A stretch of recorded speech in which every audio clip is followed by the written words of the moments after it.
오직 우리 하나님만 높은 곳에서 영광 받으시기를 원합니다. 이 시간 우리에게 주시는 하나님의 말씀 에베소서 4장 17절부터 4장 20절부터 24절까지 말씀, 에베소서 4장 20절부터 24절까지 말씀 제가 봉독하도록 하겠습니다. 오직 너희는 그리스도를 그같이 배우지 아니하였느니라. 진리가 예수 안에 있는 것 같이 너희가 참으로 그에게서 듣고 또한 그 안에서 가르침을 받았을진데, 너희는 유혹의 욕심을 따라 썩어져가는 구습을 따르는 옛사람을 벗어버리고 오직 너희의 심령이 새롭게 되어 하나님을 따라 의와 진리의 거룩함으로 지으심을 받은 새 사람을 입으라. 아멘. 인류의 역사는 예수님 이전과 예수님 이후로 나눌 수 있을 것입니다. BC와 AD죠. 그렇다면 개인의 역사는 어떻습니까? 개인의 인생은 그분이 예수 그리스도를 믿고 세례받은 그 시점을 기준으로 그 이전과 이후로 나눌 수 있을 겁니다. 예수님을 믿기 전에는 죄 가운데서 방황하면서 심판받을 그날만을 기다리는 두려워 떠는 인생이었다면, 이제 예수님을 믿고 나서는요, 하나님의 자녀가 되었고 또 하나님의 교회, 예수 그리스도의 이 교회의 그리스도의 몸이 되어서 또 마디가 되어서 청지기로 살아가면서 천국의 소망을 누리게 되었으니 어찌 예수님 믿기 이전과 비교할 수 있겠습니까? 제대로 믿음 생활하면요, 정말로 이 신앙생활이 기쁨이고 감사함이고 그 무엇과도 바꿀 수 없는 가치 있는 생활이 되는 것이죠. 예수님을 믿은 성도는 그러므로 예수님 믿기 이전으로 돌아가서는 안 됩니다. 아니, 그럴 수도 없습니다. 예수님을 내 마음의 구주로 영접했는데 주님이 나를 떠나지 않으시고 버리지 않으시는데 어떻게 돌아갈 수 있겠어요? 간혹 실수하고 넘어지고 또 죄를 지을지라도 주님께서 우리를 권면하시고 또 위로하시기에 우리는 회개하고 또다시 일어서고 다시 믿음으로 서게 되는 줄로 믿습니다. 옛날처럼 죄를 지어보세요. 그때처럼 기쁘지가 않아요. 우리는 진정한 기쁨을 알았거든요. 진정한 평안이 뭔지를 알았기 때문에 과거로 회귀해 본들 옛날로 돌아갈 수가 없어요. 우리는 진정한 기쁨, 진정한 영광을 경험한 사람입니다. 자, 그런데 이렇게 돌아갈 수 없음에도 불구하고 자꾸 과거로 회귀시키려는 그런 시도들이 있습니다. 끊임없는 유혹, 내적인 싸움이 우리 안에서 일어납니다. 왜 그럴까요? 과거의 우리의 습관 때문에 그렇습니다. 옛날에 살았던 그 나의 스타일, 나의 습관, 내 고집, 이런 것들이 남아가지고서 계속 우리를 옛날로 되돌이키려고 하고 내가 주인이라고 주도권을 주려고 하는 욕심들이 우리 안에 있기 때문에 참 신앙생활이 그래서 지치고 힘드는 것 같아요. 자, 이런 이 악한 시도들에 대해서 우리가 지지 않고 계속적으로 믿음으로 나아가 승리를 해야 되는데 어떻게 해야 될 것인가 라는 고민이 있는 겁니다. 이 싸움은 누구나 있죠. 예수님 믿은 지 오래됐든 이제 믿었든 간에 내면에 늘 갈등들이 있어요. 여기서 어떻게 해야 하나님의 뜻을 선택하고 믿음으로 계속 전진할 수 있을까? 우리가 생각할 수 있는 방법은요, 패배를 생각해보자 라고 하는 겁니다. 여기서 실패하면, 이 유혹에 넘어지면 그럼 어떻게 될까? 이걸 생각해보면 답이 나오거든요. 생각을 안 하는 분들이 유혹이 왔을 때 그냥 미끼만 보고서 덥석덥석 묵니다. 여러분, 문자에 택배가 반송됐습니다 이런 거 왔다고 막 누르시면 안 됩니다. 바로 스매싱 될 수 있어요. 핸드폰이 다 털릴 수 있습니다. 모르는 문자 이렇게 링크 같은 거 누르시면 안 돼요. 낚이는 경우들이 있잖아요. 여러분, 미래를 생각하지 않으면, 이 유혹의 그 다음을 생각하지 않으면 그러면 넘어질 수 있어요. 패배의 결과가 무엇일까를 떠올려 보십시오. 자, 과거에 내가 하나님을 떠나 있었을 때 여기로 돌아가면 어떻게 될까? 이 죄를 짓고 다시 하나님을 떠나면, 하나님을 떠나 있었을 때 나의 영적인 모습, 나의 그때의 비참함이 어떠했는지를 잊어버리지 말고 기억하고 있다면 우리는 쉽게 유혹에 넘어지지 않을 겁니다. 자, 과거 우리의 모습은 어떠했을까요? 우리가 지금 본문 앞에 보면 17절에서 사도 바울은 이렇게 말합니다. 여러분은 이방인들이 그 마음의 모든 허망함으로 행하는 것처럼 그렇게 행하지 마십시오라고 권면을 해요. 마음에 허망한 것으로 행함같이. 이 마음의 허망함이라는 말이 좀 험악하게 들립니다. 그렇죠? 잘 이해가 안 됩니다. 어렵습니다.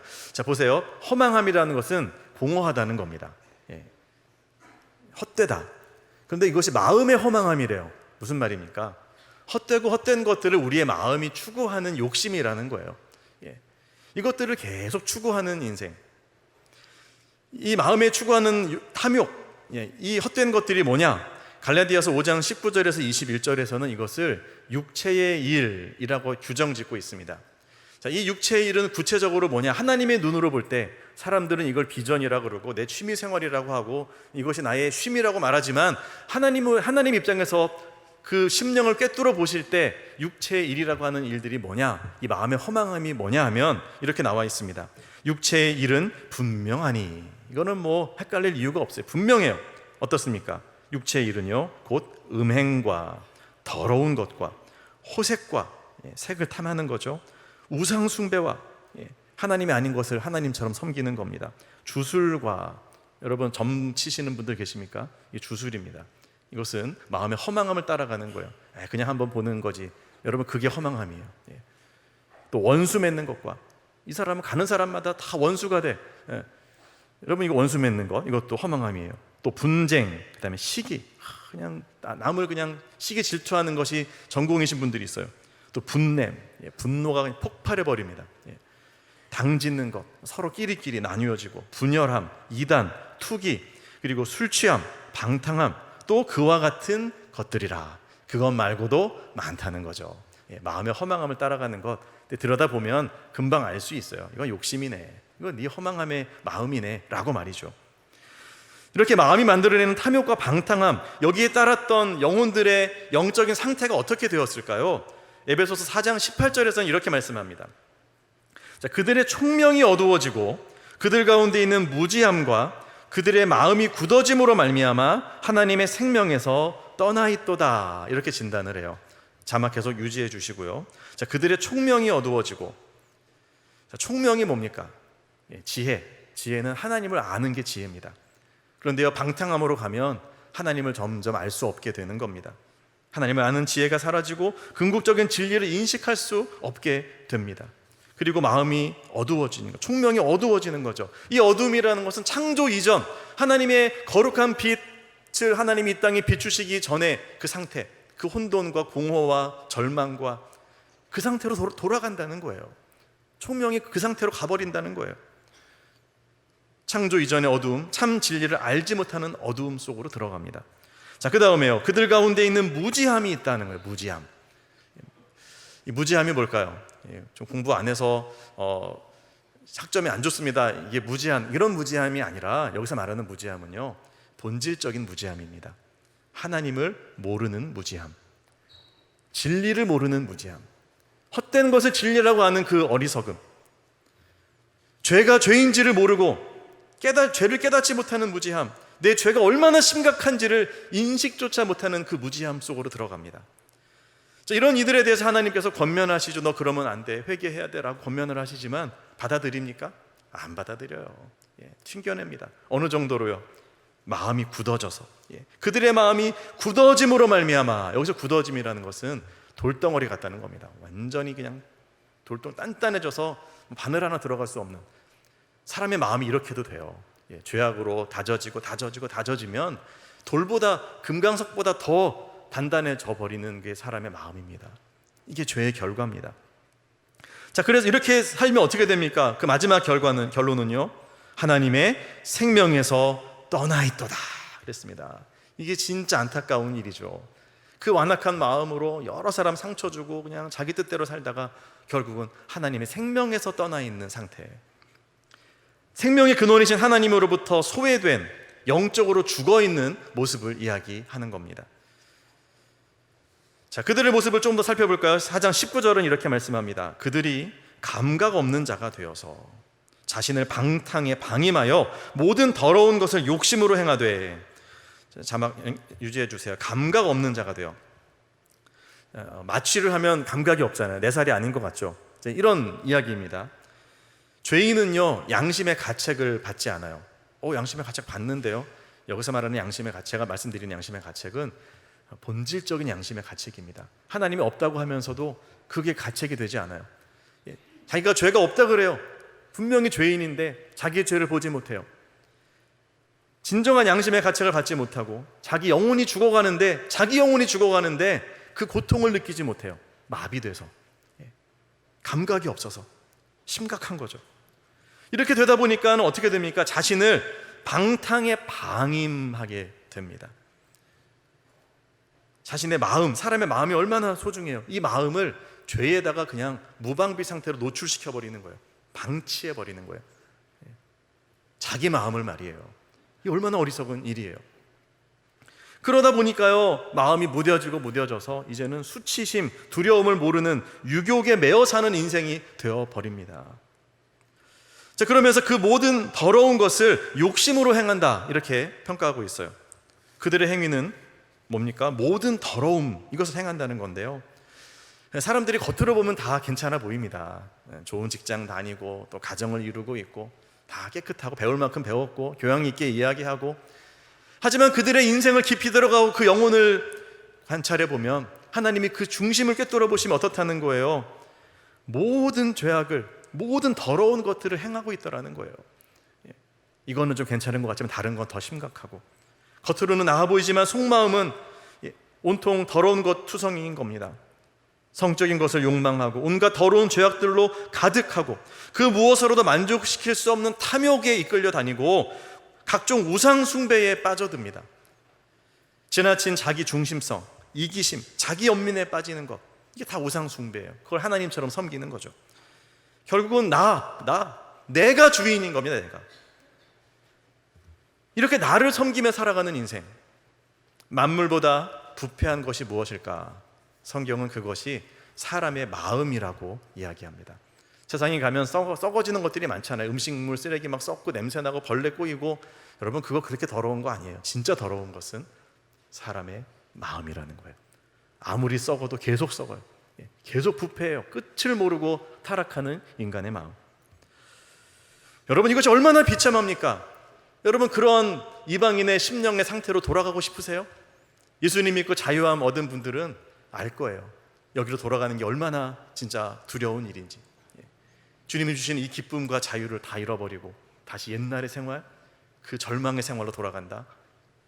이걸 생각해야 되는 거예요. 이걸 생각하고 유혹이 올 때 아니야, 절대 안 돼. 스스로 브레이크를 걸 수 있는 이 묵상과 결단이 필요하다는 겁니다. 에베소서 4장 20절은 이렇게 말씀합니다. 오직 너희는 그리스도를 그같이 배우지 아니하였느니라. 성도들은 이방인들의 그 모습, 그 무너지는 인생의 내면 세계, 그거를 본받으라고 부름을 받은 게 아니라는 거예요. 우리는 무엇으로 부름을 받았습니까? 뭘 배웠습니까? 예수님의 제자로 살아갈 것을, 하나님의 백성으로 또 천국을 소유하고 살아갈 것을 우리는 배웠고요, 십자가를 배웠고 결단했고 세례를 받았습니다. 여러분 어떻게 해야 이 세상의 물결 속에서, 이 유혹 속에서 우리를 지키고 또 믿음으로 승리할 수 있을까요? 이방인의 허망함으로 자꾸 되돌아가려고 하는데 이것을 우리가 막아내고 정도로 걸어갈 수 있을까요? 예수님을 믿고 세례 받을 때 배운 것들, 여러분 이것을 우리가 복습할 필요가 있어요.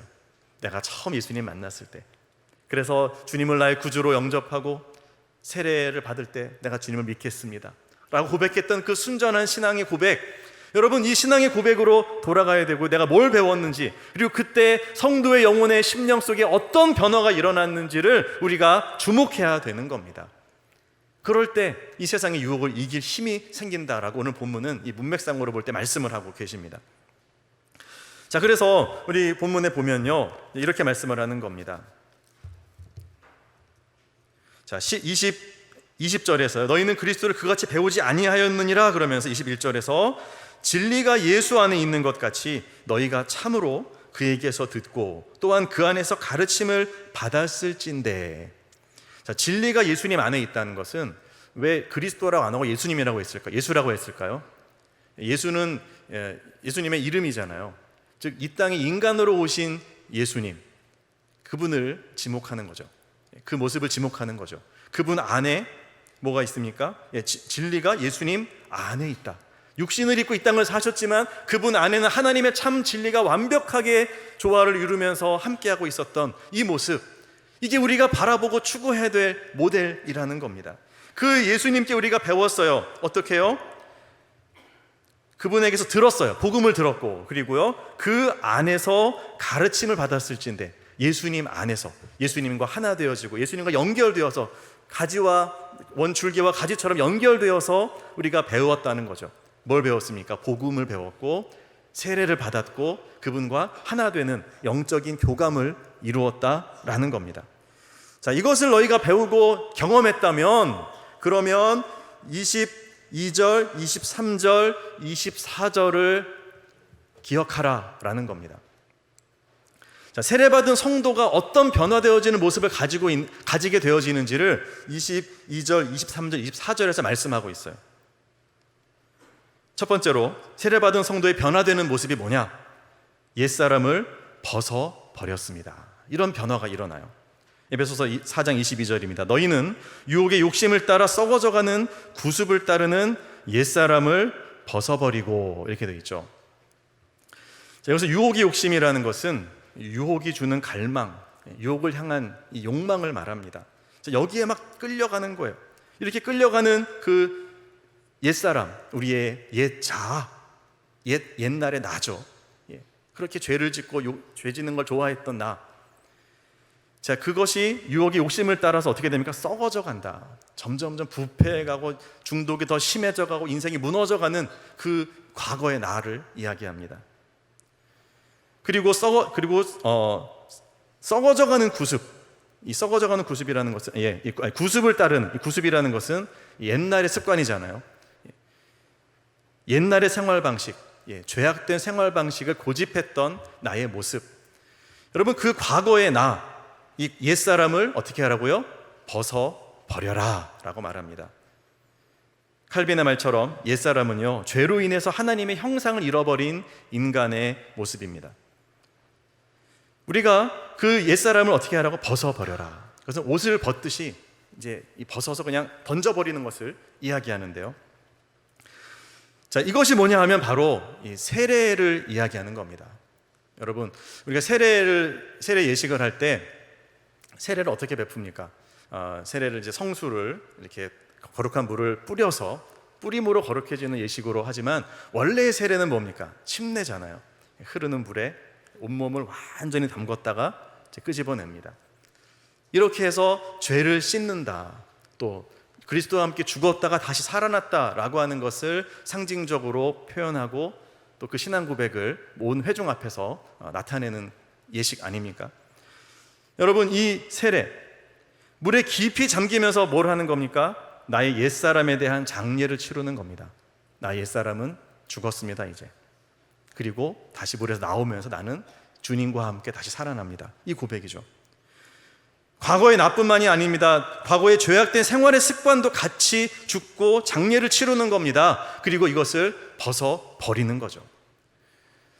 그 침례를 주시는 목사님들은 가끔 이런 얘기도 하시더라고요.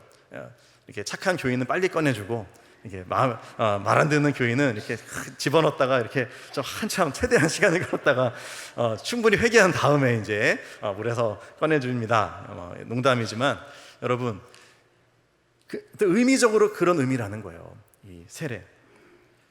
여러분은 바로 이와 같은 고백으로 세례를 받으시고, 그리고 여러분의 옛 자아는 예수 그리스도와 함께 십자가에 못 박혀 죽고 그 자아를 여러분 벗어버린 성도가 된 줄 믿습니다. 자, 세례받은 성도의 새로워지는 모습이 두 번째가 뭐냐면요, 심령으로 새롭게 되어입니다. 23절을 보십시오. 오직 너희의 심령이 새롭게 되어, 이렇게 되어 있어요. 자, 직역을 하면 이렇게 됩니다. 너희 마음의 영이 새롭게 됨을 받았다 예요. 자, 마음의 영, 그러니까 심령이라고 번역했죠. 이제 우리의 마음, 우리 이성과 감정과, 그렇죠? 내 속에 있는 나. 이제 이 마음 안에 또 무엇이 있습니까? 우리의 영적인 부분이 있죠. 나의 영. 우리의 영은 우리의 마음보다 더 위에 있습니다. 영감을 받았다. 통찰을 탁 이렇게 꿰뚫어서 보면 이제 어떤 결정을 하기가 쉽잖아요. 안 그러면 이게 나을 거 저게 나을 것 같고 막 복잡하다가도 하나님이 다 깨닫게 하시면 이게 답이야 갈 수 있는 이 영적인 부분. 자, 이 영적인 부분에서 우리의 마음이, 우리의 영이 어떻게 된다고요? 새롭게 됨을 받았다. 새롭게 돼요. 새롭게 되었다는 것은 헬라어로 부정과거이고 수동태입니다. 부정과거는 뭐냐면 과거에 일어난 사건이에요. 그리고 수동태는 뭡니까? 아시죠? 내가 한 게 아니고 그 행위를 내가 받는 거죠. 자, 그러니까 이 새롭게 되는 것은 과거에 이미 이루어진 일이다. 세례 받을 때 성령께서 우리 영혼을 새롭게 하셨다는 거고요. 그리고 수동태입니다. 새롭게 함을 우리 영혼이 받은 거예요. 성령께서 우리가 예수님을 영접하는 그 순간 우리의 마음에 오셔서 예수님을 믿게 하시고 우리를 변화시키시는 그 새롭게 함을 우리가 받게 하셨다. 그 일을 이루셨다는 거죠. 그러니까 우리 영혼의 새로움은 내가 할 수 있는 건 아니에요. 이거는 주님이 우리에게 은혜를 주셔야 되는 거죠. 수동적인 겁니다. 예수님을 구주로 영접할 때 주님은 우리의 심령을 새롭게 만드십니다. 그래서 이제 하늘의 영감을 받아서 말씀이 깨달아지고요, 내 마음이 새로워지는 거죠. 여러분, 신기하게도 예수님을 믿고 나면 뭐가 달라집니까? 찬양의 멜로디, 찬양의 그 노래들, 사실 세상의 노래에 비하면 음악성으로나 이 최신 어떤 유행이나 이런 면에서 이 찬양곡들, 찬송가 또 복음성가 이런 부분들이 그렇게 막 썩 매력적이지 않을 수 있어요. 그런데요, 예수님을 믿고 나서 들어보니까요, 그 가사 하나하나가 마음에 와닿고 그 멜로디가 너무 기쁘고 이 노래를 부르는 내 마음에 은혜와 기쁨이 충만해지고 뭡니까? 성령께서 내 영혼을 고치시고 새롭게 하신 거죠. 내 귀에 성경 말씀이 들어오기 시작해요. 깨달아지기 시작해요. 하나님을 사모하는 마음이 생겨나요. 예수님의 십자가 그 사랑이 믿어져요. 그래서 내가 예수님의 그 사랑에 감격하는 이런 일들이 일어난다는 거예요.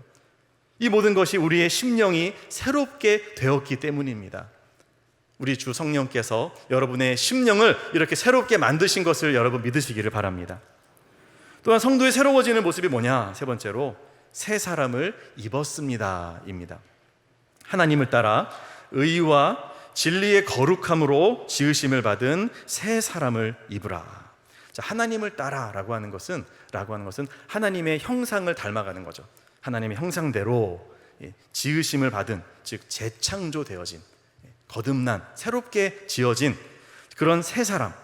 근데 이 새 사람은 하나님의 형상대로 지어지는 새 사람이죠. 자, 하나님의 형상, 우리가 많이 얘기하는데 도대체 하나님의 형상이 뭐야? 하시는 분들 오늘 본문을 보시면 알 수 있습니다. 하나님의 형상이 뭐라고요? 의와 진리의 거룩함. 이 진리의 거룩함을 하나로 보셔야 돼요. 의로움과 진리의 거룩함. 이것으로 지어진 새 사람, 이제 막 창조되어진 첫사람 아담과처럼 이제 막 태어나서 감격하는 그 모습, 이 모습으로 되어진 이 새 사람을 입어라 라고 말씀을 합니다. 자, 이 의로움은 뭐냐면 의로움은 여러 가지로 해석할 수 있지만 이렇게 이야기합니다. 의로움은 다른 사람을 대하는 태도 속에서의 의로움이다. 우리가 거듭난 새 사람이 됐다는 것은 사람들을 대할 때 올바른 행동을 하는 거예요. 정직하게, 바르게, 누가 봐도 의롭게 살아가는 모습의 새 사람. 그리고 하나님을 향하여서는요, 진리의 거룩함으로 지으심을 받은 사람. 하나님의 참 진리로 거룩함을 입어서 거룩하신 하나님과 소통하고 함께할 수 있는 그런 영적인 존재, 거룩한 삶으로 변화되어지는 그 인생. 자, 이런 새로운 삶을, 새 사람을 어떻게 하라고요? 입으라 그랬습니다. 자, 우리말 성경에 입으라라고 번역을 했는데 이 원어를 보면 이제 입으라라고 하는 명령이 아니고요, 입었다라는 뜻으로 해석을 할 수밖에 없어요. 자, 그런데 왜 이것을 입으라라고 했을까? 이제 이유가 있는데 그건 좀 이따 설명을 드리고요. 자, 일단 시제가 마찬가지로 부정 과거입니다. 그러니까 이미 새 사람을 입었다. 언제요? 우리가 세례 받을 때, 구원 받을 때 여러분은 새 사람이 이미 된 겁니다. 누구든지 그리스도 안에 있으면 새로운 피조물이라. 이전 것은 지나갔으니 보라 새 것이 되었도다. 할렐루야. 여러분, 여기 해당하는 분들이 바로 여러분들이라는 거예요. 자, 그 다음에 입었다라고 했을 때 이것이 중간태인데 이건 뭐냐 하면 수동태가 아니고 중간태인데요, 이건 뭐냐면 주어가 이것을 유발시킨 겁니다. 자, 이것을 누가 입었냐? 성도들이 직접 입었다는 거예요. 하나님이 옷을 주시니까 그걸 받아서 입었어요. 무슨 말입니까? 저 예수님 믿겠습니다. 저 세례 받겠습니다. 제가 죄인임을 고백합니다. 주님 앞에 나아가겠습니다. 예수님을 영접합니다. 이렇게 성도들이 스스로의 신앙의 고백으로 새롭게 되어진 이 새 사람을 입는 일들이 성도들에게 일어났다. 여러분에게 일어났습니다. 여러분 이것을 기억하십시오. 그래야 유혹을 이길 수 있습니다 라고 말씀하고 있는 것입니다. 자, 그러면 이것을 왜 입으라 라고 했을까요? 세례받을 때 그 은혜, 그 은혜가 계속 유지되기 어렵잖아요. 살아가다 보면 자꾸 잊어버려요. 또 죄를 짓고 옛날처럼 돌아가는 것 같아요.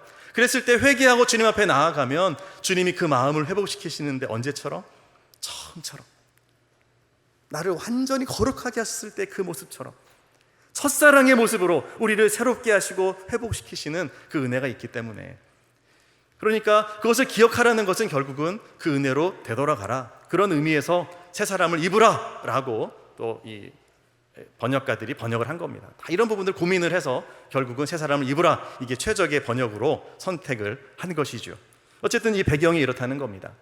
자, 그러니까 새 사람을 입는 게 너무 높은 목표고 나랑은 상관없는, 이거는 내가 도저히 이룰 수 없는 그런 게 아님을 우리는 본문을 통해서 알아야 됩니다. 우리는 이미 새 사람이 되었고 새 사람으로 살아갈 수 있는 겁니다. 죄를 지었으면요 다시 회개하고 주님께 돌아오면 돼요. 예수님이 제자들의 발을 씻어주셨을 때 베드로가 발만 아니고 머리도 감겨주시고 목욕도 시켜주세요 그럴 때 주님이 뭐라고 말씀하십니까? 다 씻은 자들은 발만 씻으면 된다. 여러분은 이미 거룩해진 자들이십니다. 여러분이 넘어지고 실수할 때 주님께 나아가 그 발을 씻으시면 되는 거예요. 자, 그렇게 해서 우리의 두 손이 깨끗해지는 그 상태. 여러분, 병원을 배경으로 하는 드라마 많이 인기인데 그 중에서 낭만 닥터 김사부 최근에 많이 인기가 있었더라고요. 제가 다 보진 않았지만 한 부분을 잠깐 본 적이 있는데 인상적인 장면이 기억이 납니다. 그 주인공 그 의사분께서 이제 급한 수술을 들어갑니다. 수술을 때로 막 가는데 두 손을 이렇게 올리고 가시더라고요. 이렇게. 그래서 왜 이러고 가시나? 좀 어색하다. 근데 가만 생각해 보니까 이유가 있는 거죠. 이 손으로 수술을 하는데 오염되면 안 되잖아요. 이 손을 깨끗하게 해서 오염되지 않게 수술대 앞에까지 이러고 가시는 거죠. 여러분 손 씻기 하시잖아요. 손 씻기. 네. 여러분 우리가 하는 손 씻기와 그 수술 집도의의 손 씻기는 차원이 다릅니다. 의대생들을 교육하는 자료를 찾아봤는데 그 수술을 하기 전에 손 씻기를 어떻게 해야 되는지 그 손 씻기 클래스를 한번 확인해 보시기 바랍니다. 잠깐 영상을 보겠습니다. 올바른 수술 전 손 씻기와 수술 가운 착용에 대해 알아봅니다. 수술 전 손 씻기. 손 씻기를 시작하기 전에 수술복을 단정하게 입도록 합니다. 수술용 모자를 쓸 때는 머리카락이 나오지 않도록 하며, 마스크는 코와 입이 잘 가려지도록 착용합니다. 흐르는 물에 양손과 양팔을 적신 다음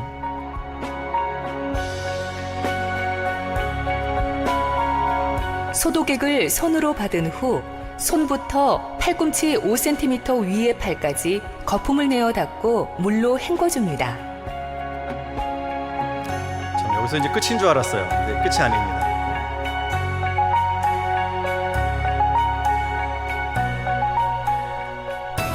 이러한 1차 세정이 끝나면 솔통에서 일회용품을 꺼내 개봉 후 안에 있는 솔로 본격적인 손 씻기를 시작합니다. 꺼낸 솔로 양손의 손톱 끝을 30회 문질러 줍니다.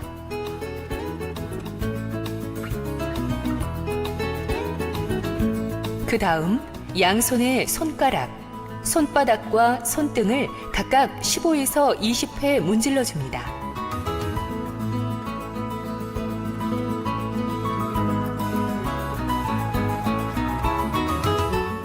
그리고 양손의 손목과 팔을 각각 15에서 20회 문질러 줍니다.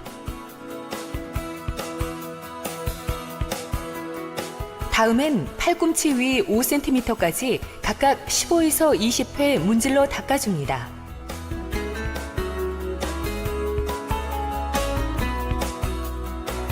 손을 팔보다 높게 유지하여 손끝에서 팔꿈치 방향으로 물로 헹궈줍니다.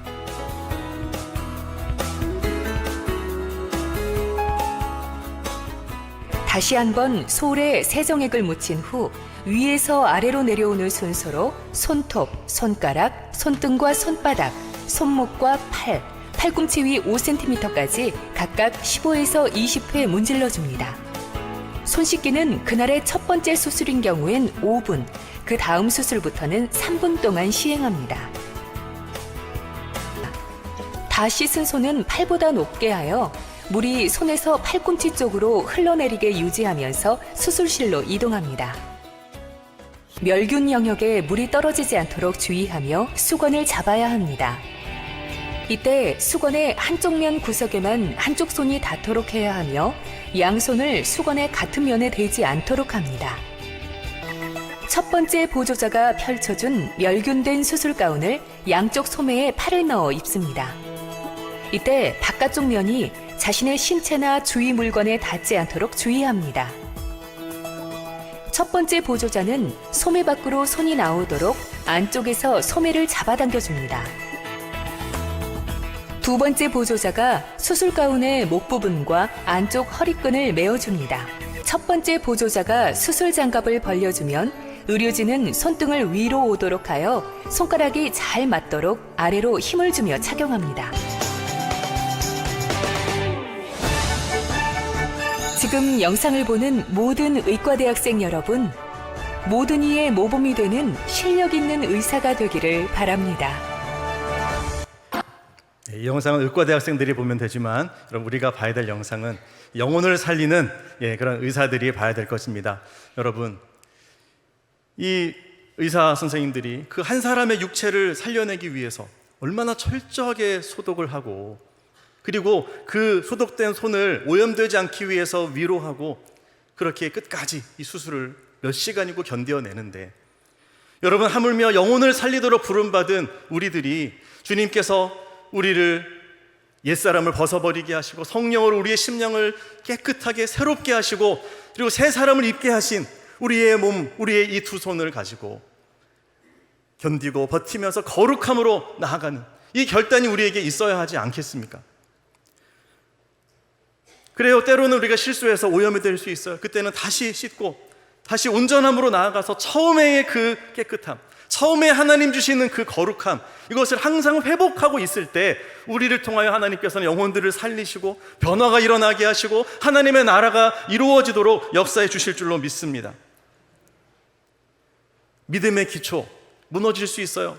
이걸 다시 쌓아야 하는데 바울은 말하죠. 이 믿음의 기초를 다시 쌓지 말고 온전한 대로 나아갈지어다. 하나님이 허락하시면 우리가 이것을 하리라. 아멘. 하나님이 허락하시면 또 회개하고 또 다시 기초부터 다시 고백하지 않아도 되는 거예요. 온전함으로, 거룩함으로 날마다 나아가는 이 은혜가 있다라는 것입니다. 여러분, 우리가 유혹이 올 때 무엇을 기억해야 됩니까? 우리의 기본 눈높이는 바로 주님이 주시는 그 온전한 거룩함입니다. 새 사람으로 옷 입었다는 사실을 기억하면서 거룩함을 선택하고 날마다 이 거룩함이 유지될 수 있도록 최선을 다하는 것, 이것이 우리가 해야 될 첫 번째입니다. 두 번째는요, 이 두 손을 들고 기도하면서 정말 의와 진리의 거룩함으로 지음을 받은 새 사람, 이 새 사람을 늘 유지하고 주님께 쓰임받을 수 있는 이 결단, 죄악을 끊어버릴 수 있는 결단이 우리에게 필요한 것입니다. 사랑하는 성도 여러분, 우리는 다시 허망한 옛날로 돌아갈 수 없습니다. 예수님의 나를 다스리심을 믿으면서 그분을 나의 중심에 모시고 나의 삶을 다 맡깁시다. 아직 내 안에는 상처도 있고 아픔도 있고 해결할 문제도 있지만 예수님이 주인 되심을 온전히 인정하면서 주님께 맡길 때 주의 창조의 빛, 생명의 빛이 그 어두움들을 다 격파시키고 빛으로 바꿔내시는 은혜, 이것을 주님이 이루셨음을 믿음으로 선포하며 나아갈 때 여러분의 그 마음의 응어리들이 풀려지고 변화가 이루어질 것입니다. 그리고 나아가서 날마다 새 사람으로 새롭게 옷 입고 나아가게 될 때 이제는 더 이상 죄악을 소독하느라 세월을 낭비하지 않아도 되고요, 이제는 주님의 뜻을 이루고 믿음으로 나아가는 그 승리의 역사를 이루게 될 것입니다. 사랑하는 성도 여러분, 그러므로 우리 모두가 그리스도를 어떻게 배웠는지를 기억합시다.